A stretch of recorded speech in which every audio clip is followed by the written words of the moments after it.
প্রত্যক্ষদর্শীরা জানান, প্রতিদিনের মতো আজও বিশ্ববিদ্যালয়ে যাওয়ার জন্য শিক্ষার্থীরা সকালে ১৬০০ স্টেশনে এসে উপস্থিত হয়। তাড়াহুড়া করে ট্রেনে উঠতে গিয়ে অসাবধানতাবশত পা পিছলে রবিউল চলন্ত ট্রেনের নিচে পড়ে যায়। এ সময় তার দুই পা বিচ্ছিন্ন হয়ে যায়। পরে তাকে আহত অবস্থায় উদ্ধার করে চট্টগ্রাম মেডিকেল কলেজ হাসপাতালে ভর্তি করানো হয়। ট্রেনে ওঠার সময় স্লিপ কাটছে, তখন প্ল্যাটফর্ম আর ট্রেনের মাঝখানে পড়ে গেছে।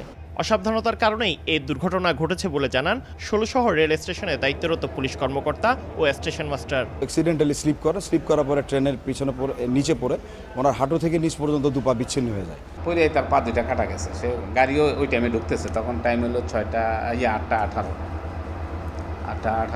গাড়িও আমার টাইমলি ঢুকছে। চট্টগ্রাম মেডিকেল কলেজ হাসপাতালের কর্তব্যরত চিকিৎসক জানান, রবিউল এখন আশঙ্কামুক্ত। আধুনিক চিকিৎসা বিজ্ঞানের মাধ্যমে পা লাগিয়ে আবার সে হাঁটাচলা করতে পারবে বলে আশাবাদী ডাক্তাররা।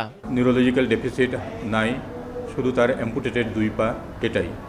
সে সুন্দর কথাবার্তা বলছে, everything is okay in neurosurgical or neurological aspect. Rabiul Alam Chittagong বিশ্ববিদ্যালয়ের মাস্টার্সের 2012-13 শিক্ষাবর্ষের শিক্ষার্থী।